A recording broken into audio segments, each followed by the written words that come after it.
L'histoire commence lorsqu'un type nommé Aragito se réveille dans un endroit étrange. Il est complètement perdu, et les gens qui font la queue devant lui se plaignent tous d'être morts. Aragito pense qu'il était en route pour faire du ski avec certains de ses collègues. Il se demande si le bus dans lequel il se trouvait a eu un accident, car ses souvenirs de ce qui s'est passé sont flous. En regardant autour de lui, Aragito commence à se demander si tous ceux qui font la queue avec lui sont réellement morts. Il aperçoit même sa patronne de son pays d'origine, et elle s'appelle Igarashi. Juste à ce moment-là, un guide commence à appeler tout le monde dans l'ordre et lui dit d'avancer calmement. Quand vient le tour d'Aragito, le guide lui remet une licence et lui donne quelques instructions. Elle lui dit que, une fois arrivé, il doit se rendre à la guilde en premier et choisir son métier. Aragito ne comprend pas ce qu'est la guilde, mais le guide l'envoie dans son nouveau monde avant qu'il n'ait pu poser de questions. Alors qu'il est téléporté, le guide lui souhaite la bienvenue au pays du labyrinthe et lui dit qu'il va maintenant commencer sa nouvelle vie. La première étape d'Aragito dans ce nouveau monde est une guilde, comme le guide le lui a dit. À l'intérieur, il aperçoit une femme dont il est presque certain qu'elle était dans le bus avec lui dans son ancien monde. Une réceptionniste nommée Louisa aide cette femme, et elle révèle que son nom est Suzuna. Louisa félicite Suzuna parce que sa demande pour devenir une prêtresse a été acceptée après l'évaluation de ses aptitudes. Alors que Suzuna s'en va joyeusement, elle croise une autre fille nommée Lydia. Suzuna ne veut pas d'ennui, alors elle dit qu'elle est nouvelle ici. Lydia le sait déjà car quiconque s'inscrit à cette guilde est un novice qui vient d'être réincarné ici. Lydia explique qu'elle cherche quelqu'un avec un métier d'arrière-garde car une partie de son métier d'avant-garde n'est pas géniale. Elle admet qu'il pourrait être difficile pour un novice de faire équipe, mais elle dit que rejoindre un groupe fait monter de niveau les gens rapidement. Lydia a une certaine réputation, alors les gens autour commencent à raconter qu'elle recrute encore des gens. Lydia supplie Suzuna de former un groupe avec elle, et Suzuna est prise au dépourvu. Certains font remarquer que Lydia essaie toujours de recruter des gens, et ils se demandent combien de temps celui-ci va durer.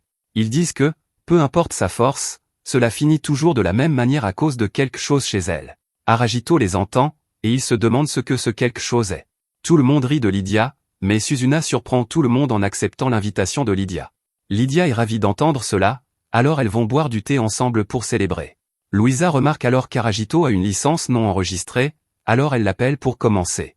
Louisa explique que seules les personnes qui s'enregistrent en tant que chercheurs sont autorisées à entrer dans le labyrinthe de ce pays. Avant de s'enregistrer, Aragito demande à Louisa ce qu'est censé être cet endroit appelé pays du labyrinthe. Elle explique que c'est une nation qui n'abrite que des chercheurs qui explorent des labyrinthes et les personnes qui les soutiennent. Les gens dont les âmes se réincarnent ici commencent tous leur nouvelle vie ici en tant que chercheurs, tout comme Aragito.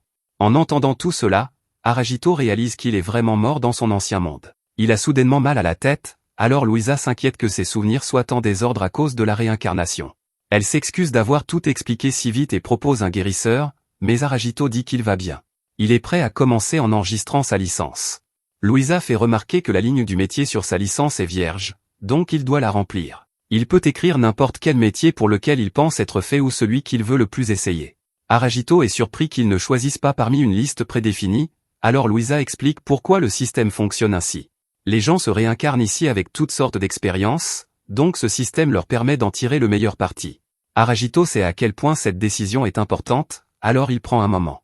Il réfléchit au fait que le fait d'obtenir ou non un métier très demandé déterminera s'il part du bon pied ou du mauvais pied. Il se souvient de son ancienne vie, où il était surmené chaque jour par sa jeune patronne élite. Cette patronne était Igarashi, et Aragito pense à la façon dont sa vie professionnelle à l'époque était essentiellement un enfer. Elle voulait toujours entendre toutes ses idées pour toutes les prendre. Maintenant qu'Aragito est dans un monde différent, il dit qu'il est enfin libéré des chaînes de cette entreprise. Il n'a plus à travailler sous les ordres d'une femme de carrière puissante, il veut juste une vie agréable et facile. Aragito n'en pourrait pas être plus heureux, mais il est horrifié lorsqu'il entend la voix d'Igarashi. Elle explique qu'elle est morte chez elle comme lui, et maintenant ils vont tous deux commencer leur nouvelle vie ici. Tout le monde autour d'elle lui donne l'impression d'être dans une sorte de convention de cosplay, et elle a du mal à croire que c'est réel. Elle dit qu'elle n'a pas encore vraiment réalisé qu'elle devra combattre des monstres ici. Aragito est choqué par la mention des monstres, alors elle explique que combattre des monstres est l'un des principaux métiers que les gens exercent ici. Le métier d'une personne et avec qui elle fait équipe sont essentiellement des questions de vie ou de mort au pays du labyrinthe. Igarashi remarque alors qu'Aragito n'a pas encore choisi de métier. Elle dit que ce serait bien s'il pouvait obtenir un métier qui lui donnerait quelqu'un vers qui se tourner si elle a besoin d'aide. Notre héros change rapidement de sujet et se demande quel métier elle a choisi. Igarashi devient timide un instant alors qu'elle fait remarquer qu'ils ne sont plus patronne et subordonnés. Aragito l'appelle chef depuis qu'ils sont arrivés, et elle veut lui dire d'arrêter. Elle s'apprête à dire qu'il peut l'appeler par son prénom, mais elle est trop gênée. Au lieu de cela, elle révèle juste que son métier est Valkyrie. Cela lui permet d'utiliser des épées, des lances et même de la magie spirituelle. Aragito est impressionnée et Igarashi dit qu'elle pense que pouvoir faire beaucoup de choses l'aidera à survivre. Elle enseigne à notre héros que les rôles au sein du groupe doivent être répartis pour éviter d'avoir deux personnes avec le même métier. Aragito la remercie pour la leçon et décide qu'il devrait choisir quelque chose d'utile pour ses futurs coéquipiers. Igarashi se demande s'il pense déjà à former un groupe, alors il devient confus. Il change encore de sujet et lui souhaite juste bonne chance. Il lui dit qu'il devrait se retrouver quelque part s'ils parviennent tous les deux à survivre dans ce monde. Igarashi semble déçue lorsqu'elle suppose qu'il ne veut pas faire équipe avec elle, alors elle change de ton. Elle dit simplement qu'elle devrait se dépêcher de trouver des coéquipiers pour elle-même. Elle s'éloigne, déçue, et Aragito pense qu'elle ne ressemblait pas à son moi habituel. Louisa peut voir qu'il n'est pas prêt à choisir un métier, alors elle explique un peu plus. Elle révèle que le métier d'un chercheur affecte directement ce qu'on appelle les points de contribution. Rapporter des trésors rares, vaincre des monstres puissants et sauver la vie d'un compagnon rapporte tous ces points à une personne. Le nombre de points qu'une personne possède détermine sa place dans la hiérarchie secrète de tout le pays du labyrinthe. Toutes les activités d'une personne à l'intérieur du labyrinthe sont enregistrées et affichées sur une page à la guilde. Cette hiérarchie détermine le statut d'une personne, ainsi que la nourriture, le logement et les vêtements qu'elle reçoit réellement. Louisa révèle que les personnes tout en bas doivent parfois vivre dans des écuries. Aragito est horrifié d'entendre cela et préférerait éviter d'être en bas. Aragito se demande si les métiers d'arrière-garde sont très demandés, et Louisa confirme qu'ils sont essentiels pour tout groupe. Cependant, elle prévient que les arrière-gardes ont une endurance et une défense inférieures à celles des avant-gardes et des gardes intermédiaires qui combattent au corps à corps. Cela signifie que beaucoup d'entre eux ne survivent pas très longtemps, donc il y a toujours une demande pour eux. Aragito pense qu'un métier d'arrière-garde pourrait être un bon choix malgré les risques puisqu'ils sont toujours nécessaires. Maintenant, le vrai problème est qu'il n'est pas sûr quel métier d'arrière-garde lui conviendrait le mieux. C'est pourquoi il décide d'écrire simplement le mot arrière-garde sur sa demande. Aragito espère que le système choisira automatiquement le métier d'arrière-garde pour lequel il est le plus fait. Quand il l'écrit, le papier commence à briller, et même Louisa est confuse par ce qui vient de se passer. Elle regarde et se demande ce qu'Aragito a bien pu écrire. Quelque chose est évidemment étrange, mais Louisa n'en parle pas. Elle félicite simplement notre héros parce que sa demande a été acceptée. Aragito est toujours confus et se demande quel métier il a obtenu. Louisa dit arrière-garde, mais pour une raison quelconque, elle n'en est pas sûre. Quand la carte a brillé, elle a changé la langue dans laquelle Aragito a écrit. Louisa ne sait pas quelle est cette langue, et elle n'a jamais rien vu de tel auparavant. Normalement, tout ce qu'un chercheur écrit reste tel quel. Cependant, lorsqu'il s'agit d'un métier sans précédent, quelque chose d'étrange peut arriver. Elle prévient Aragito qu'il pourrait avoir du mal à former un groupe. Louisa se sent en partie responsable de lui avoir donné de mauvais conseils, alors elle décide de prendre des mesures spéciales pour lui. Elle remet à Aragito des tickets de mercenaires à utiliser jusqu'à ce qu'il puisse comprendre ses propres forces et capacités professionnelles. Dehors, Aragito examine les compétences qu'il peut acquérir, et il y en a plusieurs différentes parmi lesquelles choisir. Le soutien défensif réduit les blessures des membres du groupe devant lui, tandis que le soutien offensif ajoute des dégâts à leurs attaques. Le soutien de récupération restaure la vitalité de ses combattants de première ligne, tandis que la vision arrière élargit sa vision pour couvrir l'arrière. Aragito pense que la compétence de vision arrière permet à un arrière-garde à faible endurance comme lui de surveiller ses arrières. Il décide de mettre ses points dans le soutien défensif d'abord. Après avoir testé cela, il ajoutera au soutien de récupération pour pouvoir soigner. À la réflexion, il décide de reporter le soutien de récupération. Il veut savoir s'il existe des potions ou d'autres moyens de soigner avant de s'engager dans cette compétence. Alors qu'il commence à se promener, il met ses premiers points dans le soutien défensif. Aragito ne remarque aucun changement et pense qu'il en apprendra plus lorsqu'il rejoindra un groupe. C'est le seul moyen de savoir s'il a fait le mauvais choix ou si les choses vont s'arranger. Notre héros se rend ensuite au bureau des mercenaires, où il rencontre la sous-directrice nommée Leila. Il veut utiliser ses tickets pour acquérir un mercenaire, et Leila explique que 2 tickets peuvent lui obtenir un demi-humain.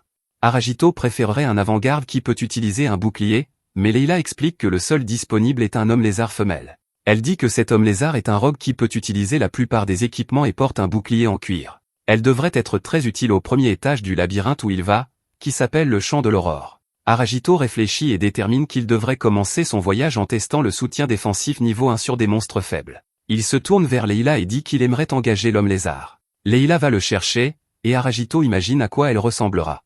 Il imagine une bête hideuse, mais il est stupéfait quand elle s'avère être une fille d'apparence normale. Leila explique qu'elle s'appelle Theresia.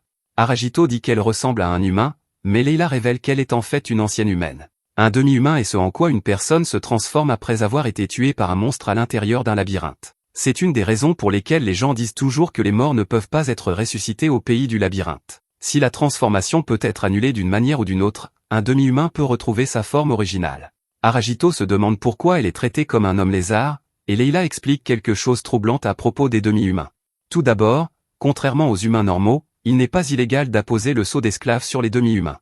En plus de cela, personne n'est même capable de communiquer avec eux. Elle explique ensuite qu'ils ne peuvent agir que sur les ordres qu'ils reçoivent, mais qu'ils se battent instinctivement lorsque le combat commence. Aragito pense qu'il n'avait pas vu tout cela venir, mais il se présente chaleureusement à sa nouvelle compagne. Theresia ne dit pas un mot, mais elle lui serre la main.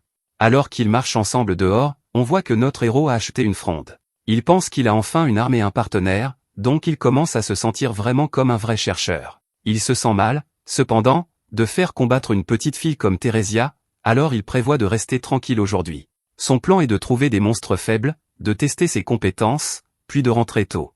Finalement, ils arrivent au premier labyrinthe appelé le Champ de l'Aurore. Là, ils croisent un homme nommé Ribal et son groupe. Ils remarquent qu'Aragito est japonais, tout comme la Valkyrie du dernier groupe qu'ils ont vu. Aragito réalise qu'il parle d'Igarashi, ce qui signifie qu'elle a dû former son propre groupe.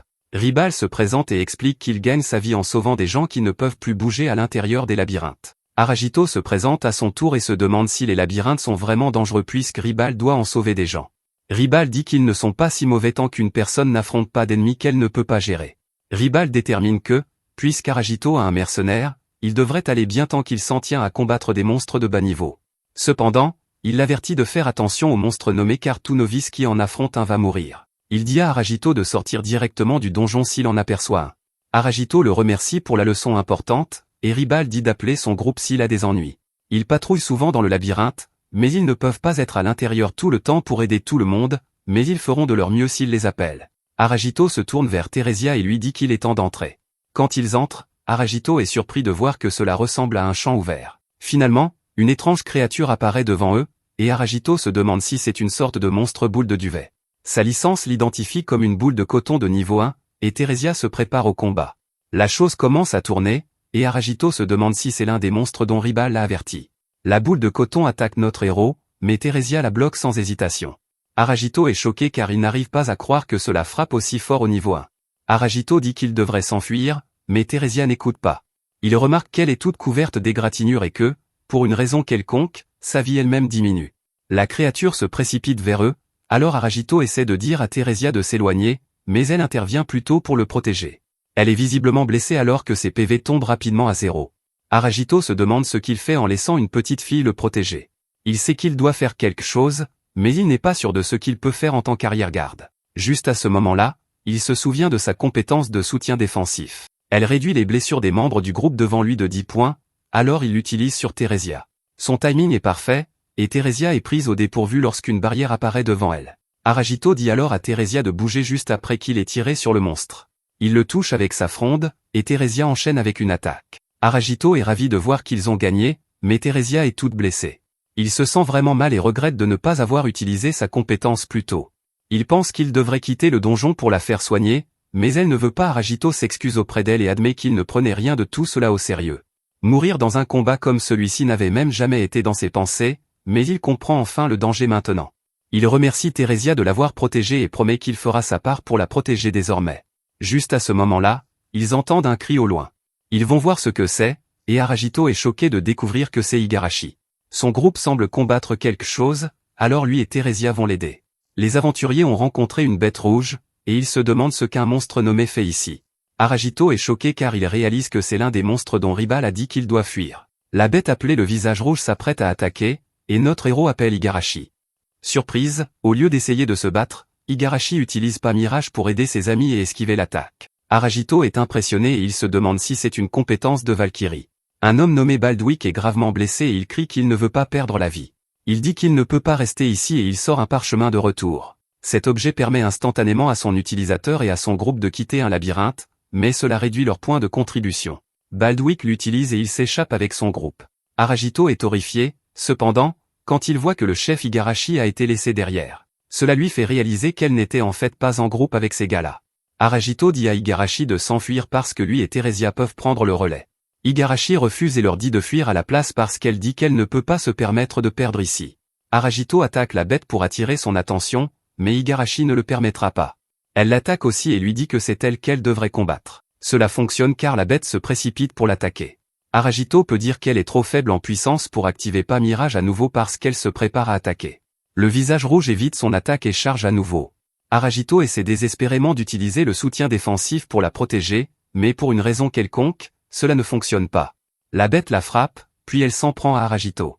Theresia saute devant l'attaque et Aragito essaie d'utiliser à nouveau le soutien défensif. Cela fonctionne cette fois, alors Aragito réalise que le soutien défensif ne fonctionne que sur les membres du groupe. Il regarde Igarashi et il est horrifié de la voir couverte de sang. Aragito se sent terriblement mal parce qu'il aurait pu la protéger s'il s'était associé avec elle à la guilde. Surprise, Igarashi s'excuse de ne pas avoir été utile et elle dit à Aragito de fuir. Aragito dit que c'est lui qui devrait s'excuser. Il réfléchit ensuite à quelque chose qu'il vient de réaliser après avoir utilisé le soutien défensif. Cela réduit les blessures des membres du groupe de 10 points, et pour ce monstre, cela a complètement bloqué son attaque. Cela donne à Aragito une idée de sa puissance, alors il élabore un plan.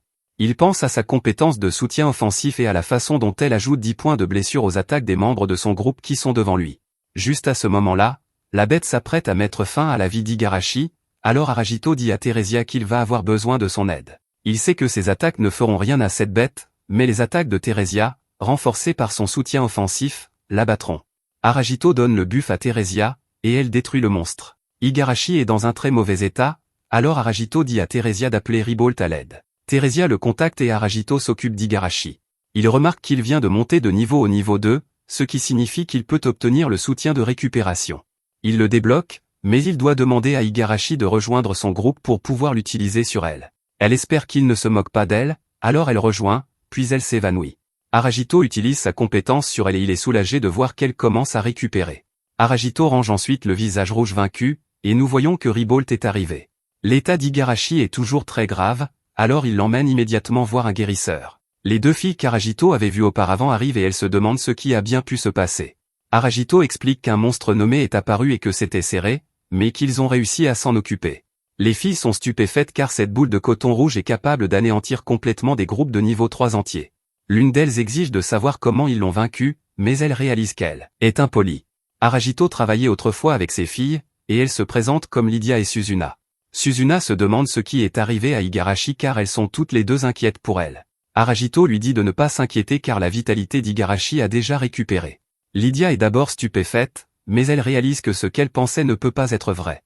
S'il y avait un arrière-garde assez talentueux pour récupérer la vitalité d'Igarashi, ce serait une énorme affaire. Aragito se souvient d'avoir vu Lydia à la guilde et qu'elle voulait s'associer avec un très bon arrière-garde. S'il lui explique son métier, elle pourrait lui demander de rejoindre son groupe. Ce serait peut-être une bonne idée, mais Aragito se rappelle que le bien-être d'Igarashi passe en premier. Il dit simplement aux filles qu'il doit y aller, et elles se disent au revoir. Plus tard, Leila est impressionnée qu'Aragito ait déjà mené un combat et soit revenu en une demi-journée. Elle qualifie cela d'héroïque et dit à Theresia de laisser l'arme qu'elle a utilisée chez l'artisan. Theresia semble avoir quelque chose à dire, et Leila se demande ce que c'est. Theresia pose sa main sur la poitrine d'Aragito, choquant tout le monde. Leila révèle que Theresia s'est vraiment prise d'affection pour Aragito. Aragito est pris au dépourvu et il se demande s'il existe un moyen d'ajouter officiellement un mercenaire à un groupe.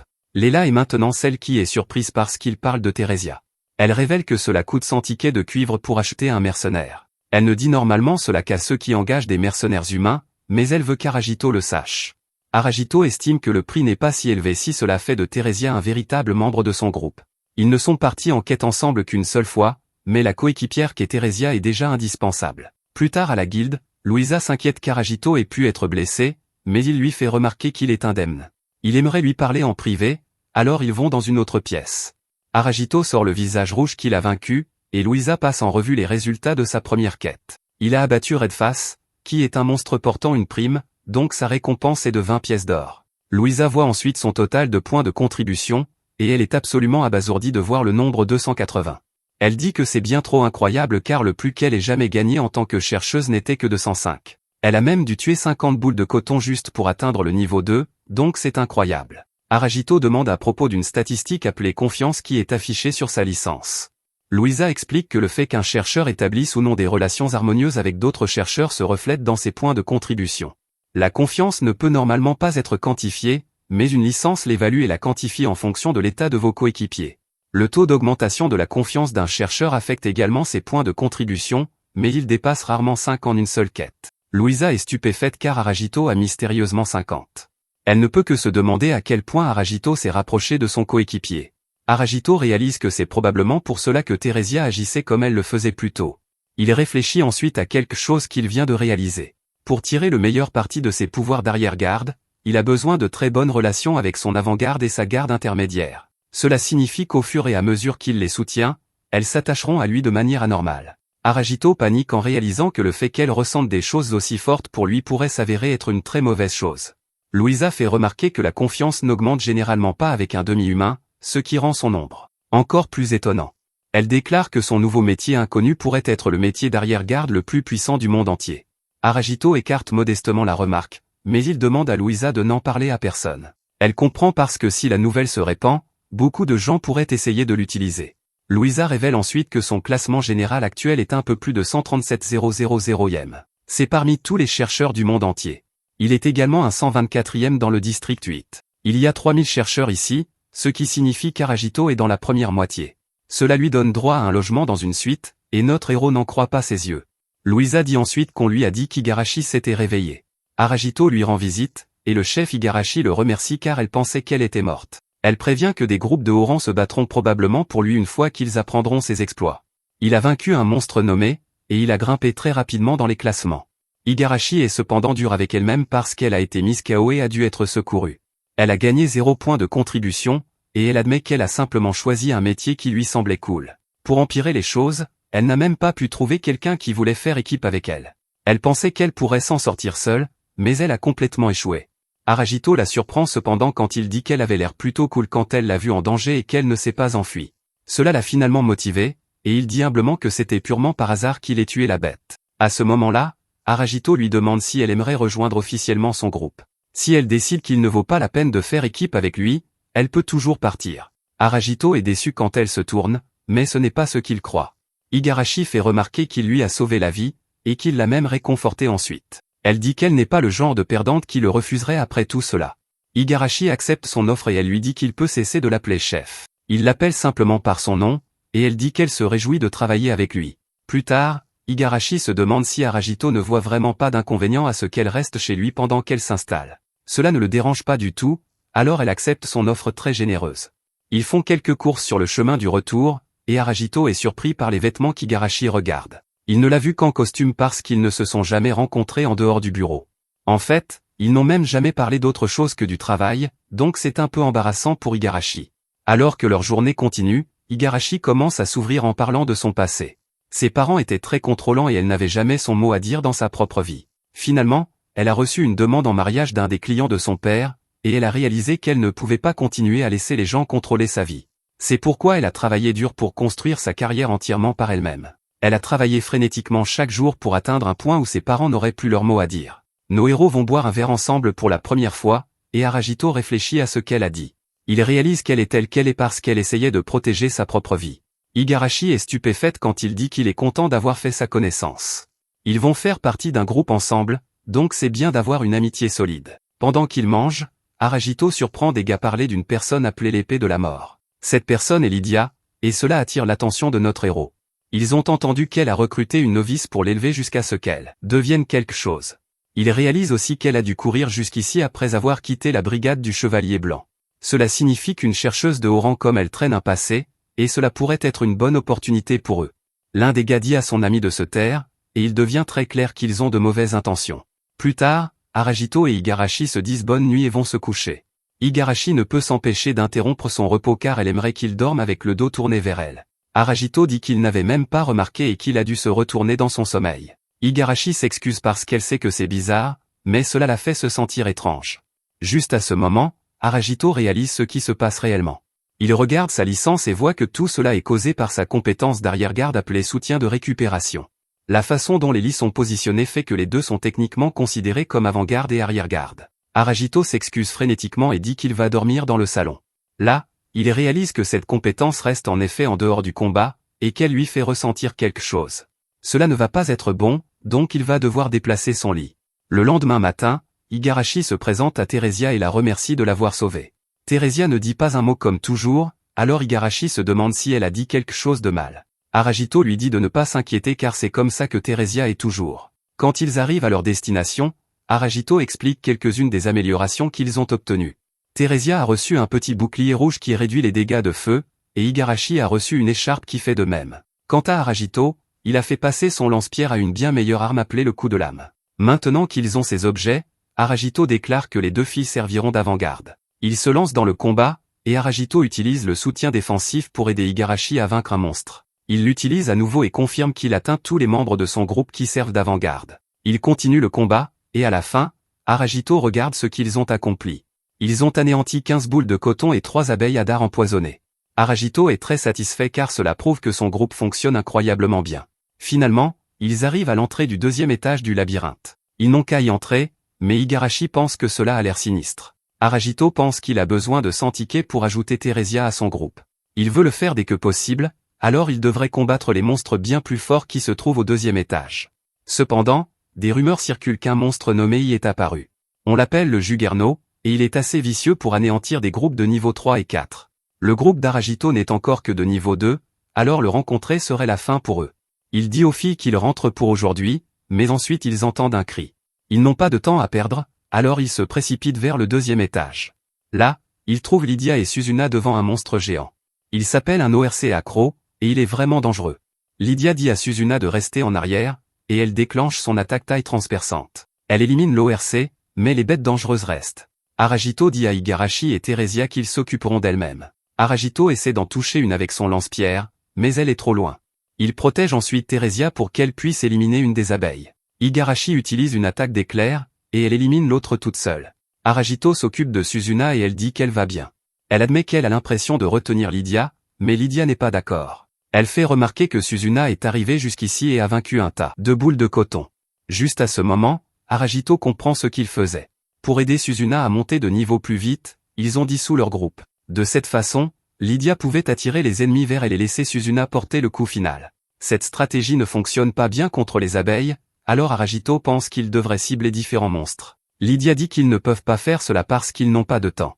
Elle a besoin que Suzuna devienne aussi forte qu'elle le plus vite possible. Elle dit que de cette façon, elle pourra revenir vite. Notre héros est d'abord confus, mais il se souvient avoir entendu les rumeurs à son sujet. Il réalise que ce à quoi elle veut retourner, c'est la brigade du Chevalier Blanc. Lydia est stupéfaite parce qu'il est au courant, et elle le fixe avec incrédulité. Étrangement, Lydia dit qu'il a tort, et elle refuse de retourner voir ces gens. Ce qu'elle veut vraiment, c'est revenir en arrière et aider une fille nommée Misaki. Misaki est la meilleure amie de Suzuna, et nous voyons qu'elle est en grand danger. Suzuna explique que Misaki a choisi le métier de joueuse parce qu'elle pensait avoir de la chance. Tout se passait bien, mais ensuite elle a ramassé un coffre au trésor qu'un monstre avait laissé tomber. Malheureusement, il s'est avéré que c'était un piège, et Misaki a été téléportée ailleurs. Lydia pense que c'était un piège de téléportation d'étage, donc Misaki devrait être quelque part sur cet étage. On ne sait pas ce qui va lui arriver, alors Lydia veut la retrouver le plus vite possible. Igarashi pense à quel point elle était désespérée quand elle était seule, alors elle déclare qu'elle doit aider à la chercher. Elle ne veut même pas imaginer à quel point Misaki serait terrifiée si elle croisait un monstre seul. Igarashi ne peut pas rester ici sans rien faire, et Aragito est d'accord avec elle. Il demande à Lydia s'il y avait d'autres groupes sur cet étage, car il aimerait aussi leur demander de l'aide. Lydia n'en avait vu aucun, mais juste après leur arrivée, elle a senti que quelqu'un les observait. Igarashi trouve cela très étrange, et elle se demande pourquoi quelqu'un regarderait des gens entrer au deuxième étage. Aragito prend alors un moment pour réfléchir à leur situation. Obtenir de l'aide d'autres groupes sera difficile, mais s'ils se séparent et que quelqu'un tombe sur une horde de monstres, ce serait bien pire. Notre héros surprend alors tout le monde quand il demande à Lydia et Suzuna de rejoindre temporairement son groupe. Il explique qu'il est un soutien arrière, mais qu'il ne peut soutenir que les personnes qui sont dans son groupe. Lydia réalise que cela aiderait Suzuna à monter de niveau en toute sécurité, alors elle dit à Suzuna de les rejoindre. Suzuna demande ce qu'elle va faire, alors Lydia explique qu'elle les accompagnera en solo. Son niveau est plus élevé que le leur, donc si elle rejoint leur groupe, ils gagneront tous moins d'expérience.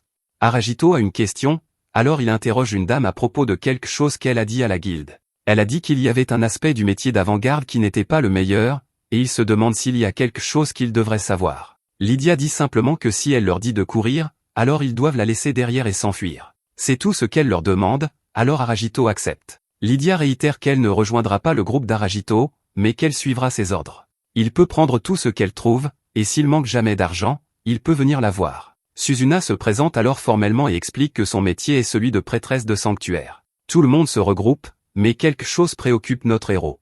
Si Lydia voyage juste avec eux en tant qu'invitée, il ne pourra pas l'aider si elle a des ennuis. Juste à ce moment, Ils entendent quelqu'un crier à l'aide, et Suzuna reconnaît que c'est Misaki. Ils trouvent Misaki ligoté devant un groupe de monstres géants. Il y en a un vraiment énorme, et Lydia ne peut que se demander ce que c'est. Cette chose est si terrifiante que Misaki s'évanouit. Aragito reconnaît immédiatement le Juggernaut dont il avait entendu des rumeurs. Lydia dit qu'il ne devrait pas être ici, donc quelqu'un a dû l'envoyer ici. Celui qui a fait cela veut probablement qu'ils éliminent la bête pour eux. Aragito pense que ce sont les gars qu'il a vus au bar, ce qui signifie aussi qu'ils doivent les observer. Lydia déclare que rien d'autre ne compte, car ils doivent vaincre les géants s'ils veulent sauver Misaki. Elle dit à tout le monde de rester en arrière, et elle se précipite seule. Elle ignore Aragito quand il essaie de l'arrêter, et elle utilise sa compétence de lame pour vaincre une partie de la horde. Aragito est impressionné par son attaque, mais quelque chose de terrifiant se produit. Lydia est consumée par une sorte d'obscurité, et elle hurle comme un monstre. Igarashi dit qu'ils doivent l'aider, mais Lydia leur dit de rester loin. Elle dit qu'ils doivent fuir et s'éloigner le plus possible. Aragito vérifie son statut, et il voit qu'elle est une berserker. Chaque fois qu'elle est touchée par la compétence innée de sang de quelqu'un, berserker est activé. Aragito réalise à quel point c'est dangereux, car Lydia semble incapable de contrôler son pouvoir. C'est sans doute pourquoi elle gardait ses distances et pourquoi elle ne rejoindrait pas leur groupe. Lydia jure de sauver Misaki, car elle dit qu'elle n'est pas une faiseuse de mort. Aragito est stupéfait, car elle prévoit d'affronter tous ces monstres nommés et ces orques toute seule. Elle se précipite pour attaquer le Juggernaut, mais son attaque ne fait même pas une égratignure. La bête géante utilise son attaque vocale brutale, et le rugissement puissant l'envoie s'écraser au sol. Aragito l'appelle, mais il est trop tard. La bête l'a saisit, alors Lydia dit à tout le monde de s'enfuir. Aragito pense à quelle facilité ils pourraient s'échapper s'ils utilisent le parchemin de retour que Suzuna possède. Ce serait la chose intelligente à faire, car il n'y a aucun moyen qu'il puisse battre le Juggernaut. Cependant, il dit qu'il ne peut pas s'enfuir juste parce qu'on le lui a dit. Au lieu de cela, Aragito tire un coup sur la bête, et elle lâche Lydia. Elle parvient à esquiver une autre attaque, mais elle est toujours en danger. Aragito se tourne vers les autres filles et leur dit que si elles n'ont plus d'option, elles doivent le laisser derrière et courir pour sauver leur vie. Les filles refusent, et elles promettent qu'elles sont avec lui jusqu'à la fin. Aragito les supplie de faire ce qu'il dit, et il promet de faire tout ce qu'elles voudront quand elles seront rentrées saines et sauves. Les filles acceptent, mais elles ne s'enfuiront pas s'il n'y a pas d'autre option.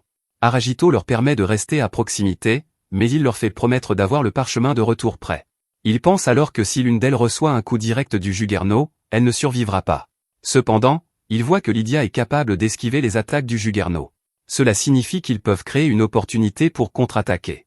Notre héros a une idée, alors il dit à Lydia de rejoindre son groupe. Elle hésite, alors il lui fait remarquer qu'elle ne peut pas sauver Misaki de cette façon, et les autres filles essaient de la convaincre. Les choses ne s'annoncent pas bien, mais notre héros est stupéfait quand sa licence montre que Lydia a rejoint leur groupe.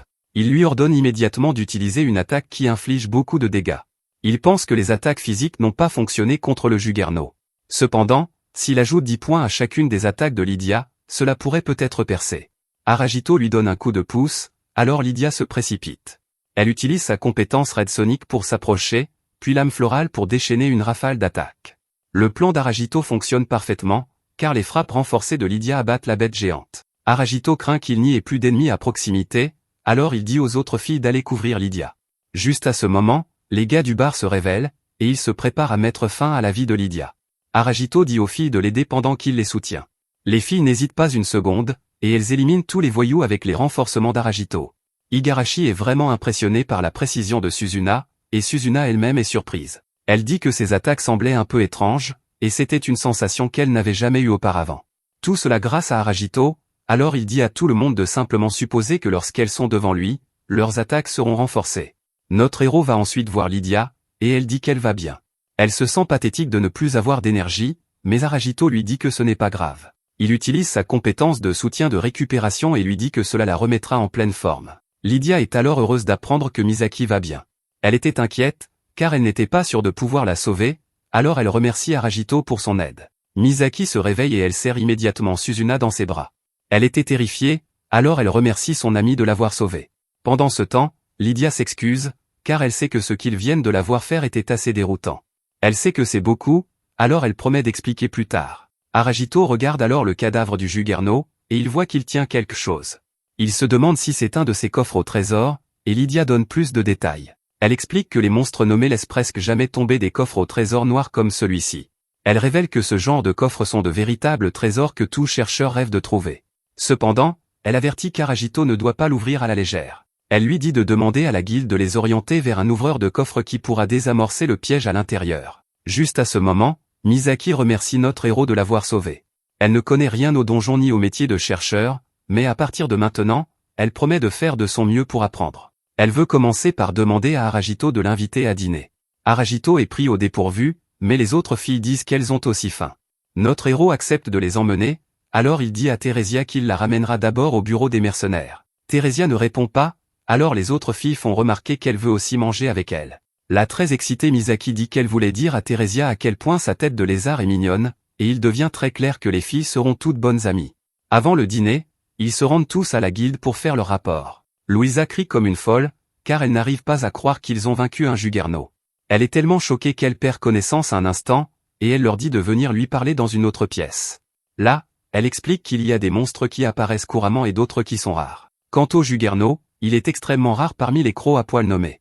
Louisa a vérifié les registres et a trouvé qu'un groupe de groupes comprenant 24 chercheurs entre eux avait autrefois affronté un Juggernaut. Malgré tous leurs efforts combinés, ils ont été complètement vaincus. Les seuls survivants étaient ceux d'un groupe dirigé par un gars nommé Bergen. Aragito réalise que Bergen était l'un de ses voyous. Le groupe de Bergen a pris Misaki pour attirer Lydia et la faire éliminer le Juggernaut à leur place. De cette façon, ils pourraient éliminer Lydia après et s'emparer de tout le butin pour eux-mêmes. Louisa leur dit de laisser la guilde gérer le reste, car juger des gens comme Bergen fait partie de leur devoir. Aragito change alors de sujet en se demandant si le pays du labyrinthe a un roi. Louisa dit non, et elle révèle que la famille qui a fondé le pays a été bannie du district 1. Ceux qui détiennent le pouvoir au pays du labyrinthe maintenant sont les chefs de la cathédrale et les guides de la guilde. Aragito en déduit qu'ils sont chercheurs parce que le pays le veut, et c'est pourquoi les gens convoqués ici n'avaient pas d'autre choix que de devenir chercheurs. Louisa révèle alors quelque chose de très intéressant à propos de ce pays. Elle explique que tous les labyrinthes du pays du labyrinthe existent ailleurs dans le monde. Seules les entrées utilisées pour s'y téléporter se trouvent à l'intérieur des murs du pays du labyrinthe. Elle-même n'est pas encore digne de savoir pourquoi il en est ainsi. Sur ce, Louisa examine leur journal d'activité du labyrinthe. Elle commence par dire qu'Aragito a reçu 10 points pour être entré au 2e étage du champ de l'aube. Cela l'a aidé à atteindre le niveau 3, et il a reçu 20 points supplémentaires. Le groupe a vaincu 15 boules de coton et reçu 75 points.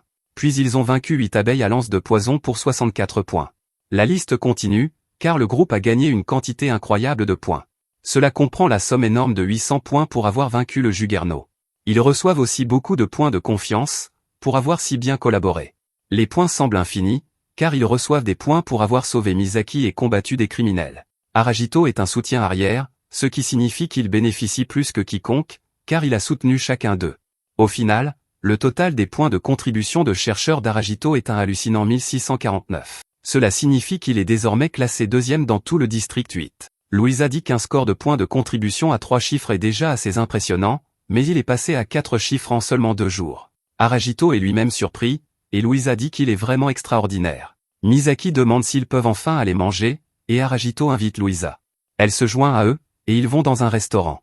Aragito est leur chef, alors les filles disent qu'il peut s'asseoir au centre. Le moment prend une tournure intense, car les filles n'arrivent pas à décider qui va s'asseoir à côté d'Aragito. Misaki et Theresia prennent l'initiative de s'asseoir à côté de lui, et les autres filles sont déçues. Misaki aimerait beaucoup savoir quel genre de fille Aragito aime, mais notre héros reste professionnel. Il dit que ce genre de sujet est interdit, et la nourriture arrive enfin. Tout le monde aimerait qu'Aragito porte un toast, mais il veut d'abord leur dire quelque chose. Il explique que juste après le dîner, il prévoit d'aller voir Léla. Ainsi, il pourra faire ajouter officiellement Theresia à leur groupe. Il révèle que son objectif est de redonner à Theresia son corps humain, et Theresia reste sans voix. Les filles se demandent s'il est même possible de rendre à Theresia sa forme humaine, alors Aragito explique ce que Léla lui a dit, s'ils peuvent annuler sa transformation, alors elle pourra retrouver sa forme originale. Aragito ne sait pas comment faire, mais Louisa possède quelques informations. On dit que pour annuler une transformation de demi-humain, il faut se rendre à la cathédrale du district 4. Ce ne sera pas facile, cependant, car très peu de chercheurs ont jamais réussi à atteindre le district 4 depuis le district 8. Même Lydia dit qu'elle n'est allée que jusqu'au district 5. Leur voyage est sur le point de devenir bien plus dangereux, alors Aragito dit qu'il ne blâmerait aucune des filles si elles refusaient de les accompagner. Il pense que c'est une question de vie ou de mort, donc il ne peut pas entraîner les filles là-dedans à la légère. Il aimerait connaître leur avis, alors Igarashi dit immédiatement qu'elle viendra. Theresia l'a beaucoup aidé, donc elle veut lui rendre l'appareil. De plus, elle sait qu'Aragito est une bonne personne, et qu'il ne mettrait jamais aucune d'entre elles dans un danger inutile. Même dans leur vie antérieure, Aragito n'a jamais laissé ses collègues se surmener. En fait, si personne ne l'arrêtait, c'est lui qui se surmènerait. C'est pourquoi Igarashi pense qu'il a besoin de quelqu'un pour veiller sur lui. Louisa dit qu'elle se joindra à eux car elle a confiance en les capacités d'Aragito. Peu importe le danger, elle est sûre qu'avec son aide, ils atteindront le district 4. Misaki dit avec enthousiasme qu'elle viendra aussi, car rester serait ennuyeux. En plus de cela, son instinct de joueuse lui dit qu'elle vivra plus longtemps si elle est avec Aragito. Suzuna aimerait aussi aider, mais elle a rejoint le groupe de Lydia en premier. Elle veut rester loyale envers Lydia et entendre ce qu'elle a à dire. Lydia rappelle à tous le problème qu'elle a et dont ils ont été témoins plus tôt. Elle explique que son épée s'appelle l'Empereur Écarlate. On la trouve dans un coffre au trésor laissé par un certain monstre nommé. L'Empereur Écarlate devient également le métier inhérent de la personne qui l'équipe. Lydia explique qu'elle était à l'origine une bretteuse, mais qu'elle s'est transformée en lame maudite. Sa compétence inhérente, appelée Berserk, s'active automatiquement lorsqu'elle reçoit le sang d'un autre sur elle. Pour empirer les choses, elle ne peut pas déséquiper l'épée. Aragito, choquée d'apprendre tout cela, se demande pourquoi elle n'a pas recherché l'épée avant de l'équiper. Lydia explique qu'elle faisait partie d'un groupe appelé la Brigade du Chevalier Blanc.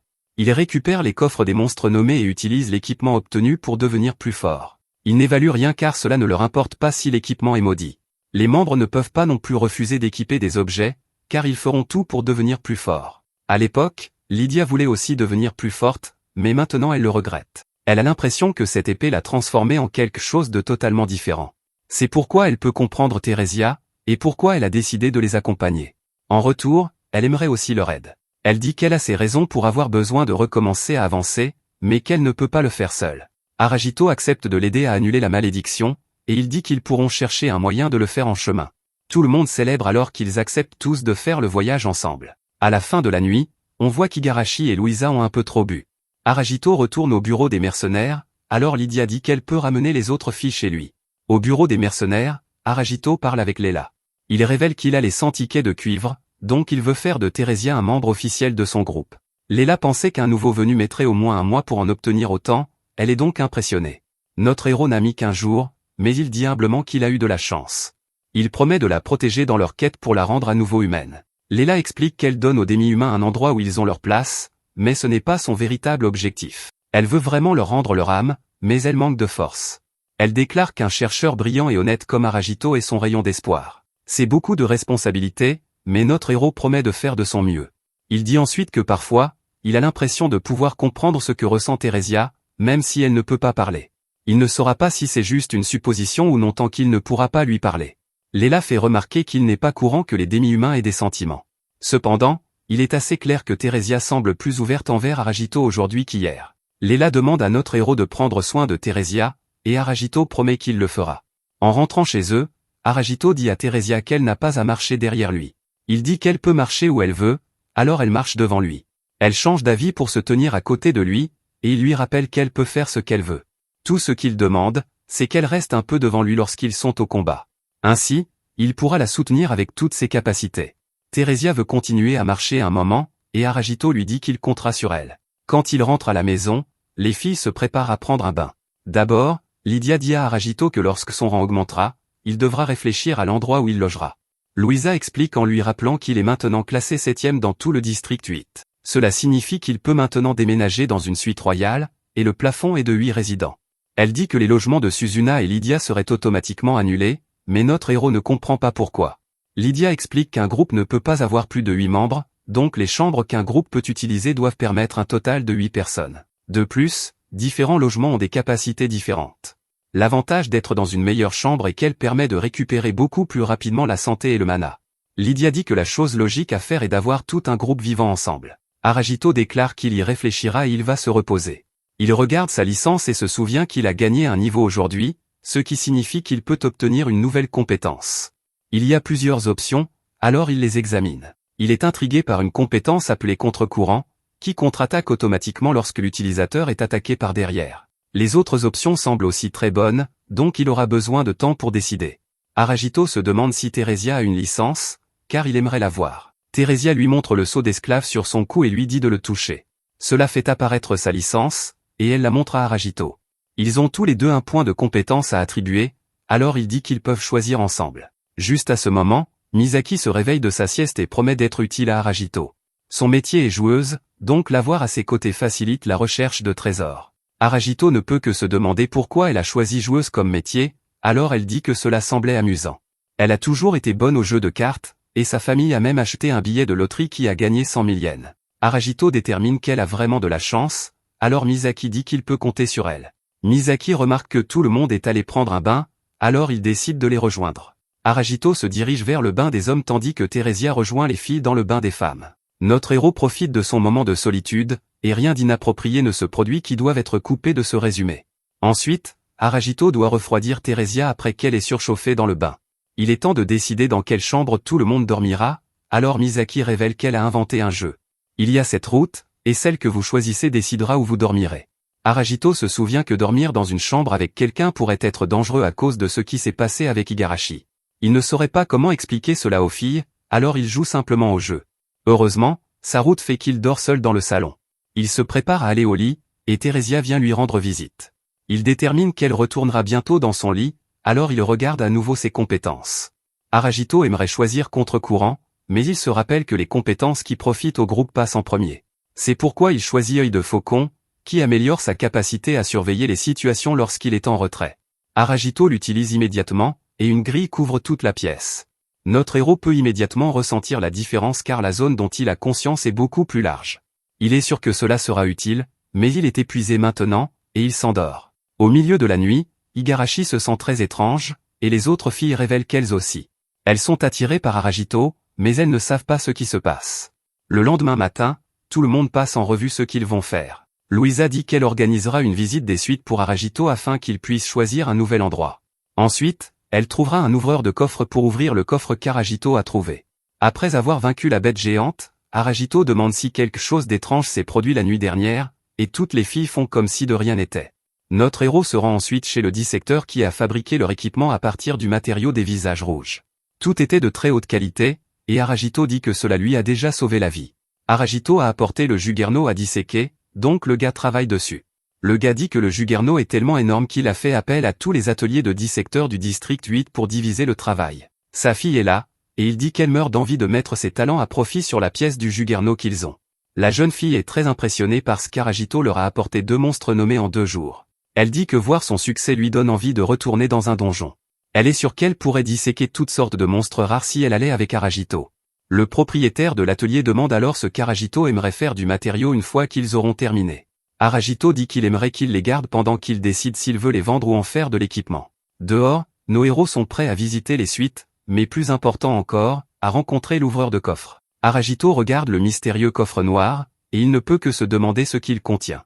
Un peu plus tard, nous voyons que nos héros ont trouvé un nouvel endroit où vivre. Aragito dit aux autres de s'installer pendant que lui, Igarashi et Theresia vont voir le perceur de coffre. Misaki est vraiment excitée parce que sa nouvelle maison est incroyablement luxueuse, elle va enfin pouvoir être comme les riches et célèbres, et elle n'en peut plus d'attendre. Le groupe se sépare, et Aragito va rencontrer le perceur de coffre. En chemin, nos héros rencontrent un monstre au milieu de la ville. Étonnamment, une femme est avec lui, et elle révèle que ce sera elle qui ouvrira le coffre noir d'Aragito. Elle s'appelle Felma, et son gros chien s'appelle Sion. Sion est une race appelée Silverhund, et elle était autrefois un chien de garde qui voyageait avec des chercheurs. Sion garde maintenant ses enfants, et Felma dit à ses enfants d'être sages pendant qu'elle travaille. Felma se met immédiatement au travail en touchant le coffre, et elle ressent quelque chose qu'elle n'a pas ressenti depuis un certain temps. Elle explique que ce type de coffre, elle ne le rencontre qu'une fois par an. Felma peut immédiatement dire que le trésor à l'intérieur est une rareté de très grande valeur, cependant, si elle fait une erreur en l'ouvrant, cela pourrait invoquer une horde de monstres puissants, ou même anéantir toute une section de la ville. Pour faire simple, son échec provoquerait une sorte de catastrophe massive. Elle dit à nos héros de ne pas s'inquiéter, cependant, car elle est préparée. Elle porte des boucles d'oreilles d'artisan et un anneau de mystère, ce qui porte ses chances de réussite à 100%. Felma les emmène dans une autre pièce où elle commence réellement le processus d'ouverture. Une lueur étrange émane du coffre, et Aragito se demande ce qui se passe. Cela ressemble à un labyrinthe, alors Felma explique qu'il s'agit d'un mécanisme de défense destiné à empêcher l'ouverture du coffre. Elle dit que le coffre ne s'ouvrira pas à moins que toutes les boules du labyrinthe ne soient placées à l'intérieur du coffre. Si la boule touche ne serait-ce que le bord d'un passage du labyrinthe, quelque chose de terrible se produira. Felma dit à nos héros inquiets de lui laisser faire, mais regardez la boule traverser le labyrinthe est terrifiant, elle touche presque le bord à plusieurs reprises, et elle doit passer par des virages très serrés. Felma dirige les boules avec maestria et les envoie soigneusement dans le coffre. Elle termine finalement et ordonne au coffre de montrer tout ce qu'il contient. Le coffre libère une lumière aveuglante, et il est enfin ouvert. Felma dit à notre héros de regarder, mais il est déjà stupéfait, le coffre a libéré des tonnes d'or, et il y en a tellement qu'il remplit presque toute la pièce. Araito reste sans voix tandis qu'il contemple tout ce trésor. Il trouve également un objet étrange qui ressemble à une énorme clé. Felma explique que le coffre pourrait également contenir des objets maudits, elle les avertit de n'équiper quoi que ce soit avant qu'elle ne l'ait évalué. Au bout d'un moment, nos héros retournent retrouver les autres. Tout le monde est émerveillé car ils sont revenus avec de nouveaux équipements sophistiqués. Araito porte un gilet pare-balles, et il a même une arme améliorée, il a désormais une fronde appelée une fronde en ébène qui est beaucoup plus puissante. Elle a même des emplacements sur la poignée pour ajouter des runes, mais Araito n'a aucune idée de ce que c'est. Elidia explique que les runes sont essentiellement des pierres magiques supérieures, les objets dotés d'emplacements pour runes sont incroyablement précieux, alors elle lui dit d'en prendre bien soin. Araito porte également des gants de chêne en acier léger qui augmentent ses capacités de soutien, ils aideront beaucoup ses compétences, et tout le monde les admire. Quant à Theresia, elle porte désormais des bottes caméléons, celles-ci lui permettront de se fondre dans son environnement. Les autres remarquent qu'Igarashi manque à l'appel, et ils la voient se cacher à proximité.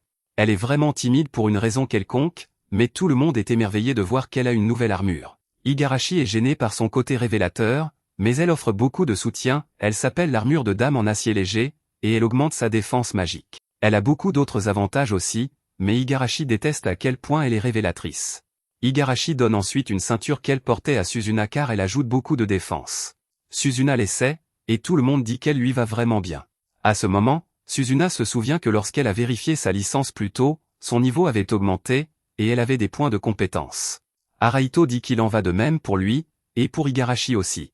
Ils ont beaucoup de choses à tester comme leurs nouvelles compétences et équipements, alors Misaki dit que le champ de l'aube sera l'endroit idéal pour le faire. Ils s'y rendent immédiatement, et Elidia déclare qu'il est temps d'abattre beaucoup de monstres. Ils rencontrent un groupe de boules de poils, et nos héros se préparent au combat.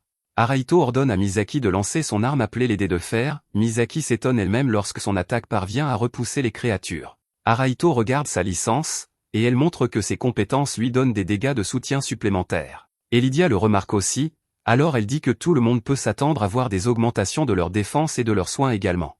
Tout le monde est vraiment excité, mais ils sont rapidement terrifiés lorsque 3 bêtes géantes apparaissent.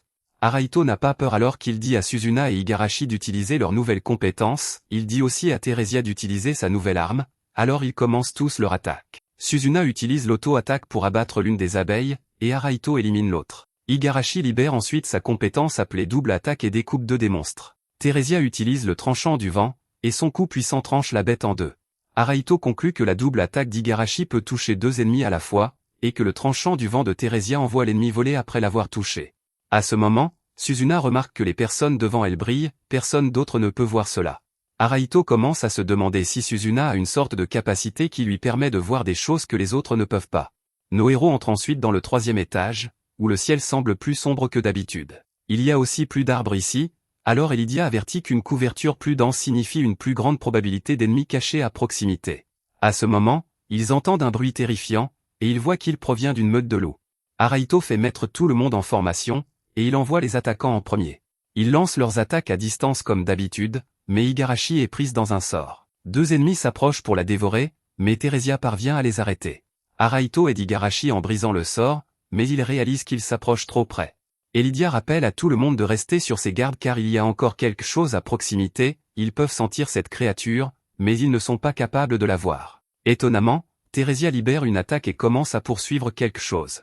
Araito réalise que, pour une raison quelconque, Theresia est la seule à pouvoir voir l'ennemi, cela lui fait comprendre qu'il combat un caméléon. Il dit à Suzuna de viser dans la même direction que Theresia. Sa flèche frappe le caméléon caché, et il est révélé à tous. Elidia suit l'attaque avec son tranchant déchirant, et il remporte enfin le combat. Ensuite, tout le monde se regroupe, et Araito réalise ce qui s'est passé plus tôt, les loups ont utilisé quelque chose appelé regard glaçant pour immobiliser Igarashi. Elle n'a pu bouger à nouveau que parce qu'Araito l'a interpellée, elle se demande pourquoi, alors Araito explique que c'était l'effet de sa nouvelle compétence appelée soutien moral. Araito se souvient comment Suzuna a vu tout le monde briller plus tôt, alors il se demande ce qu'elle voit maintenant. Suzuna explique qu'elle-même et Misaki brillent encore. Personne ne peut comprendre pourquoi, mais Elidia leur dit à toutes les deux de regarder leur licence.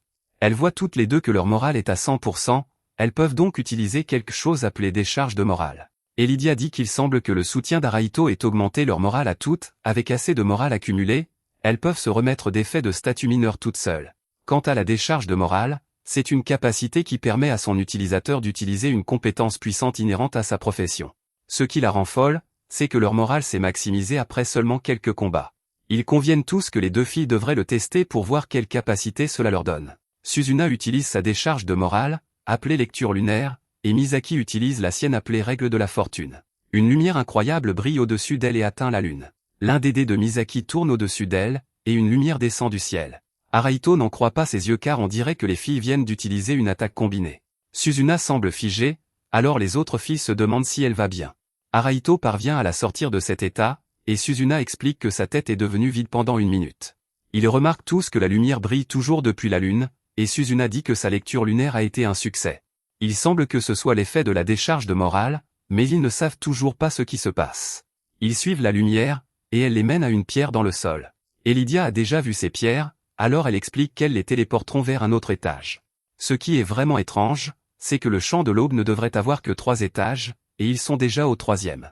Igarashi demande à Arahito s'il devrait jouer la sécurité ou s'il pense que ce serait dommage de laisser passer cette découverte. Arahito a besoin de temps pour réfléchir, mais Misaki pense qu'il devrait prendre le risque. Malheureusement, elle ne leur laisse pas d'autre choix car elle trébuche et tombe sur la pierre. La pierre la téléporte, alors les autres doivent l'aider. Elidia explique qu'il n'y a pas de danger à s'y téléporter et en revenir rapidement, alors elle ira chercher Misaki seule. Arahito dit qu'il ira à sa place, et s'il ne revient pas, il devrait supposer que quelque chose de mal est arrivé. Les autres filles lui rappellent qu'ils sont un groupe, alors ils iront tous ensemble. Arahito est d'accord, alors il leur dit de se préparer à utiliser un parchemin de retour lorsqu'ils atteindront Misaki. Nos héros montent tous sur la pierre, et ils sont téléportés ensemble. Ils arrivent dans une sorte de donjon, et Misaki se précipite vers eux. Malheureusement, ils découvrent que le parchemin de retour ne peut pas être utilisé dans cet endroit étrange.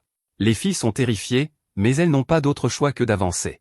Arahito sait qu'il pourrait rencontrer des ennemis puissants, alors il se rappelle qu'il doit juste protéger son groupe. Merci d'avoir regardé mon récapitulatif.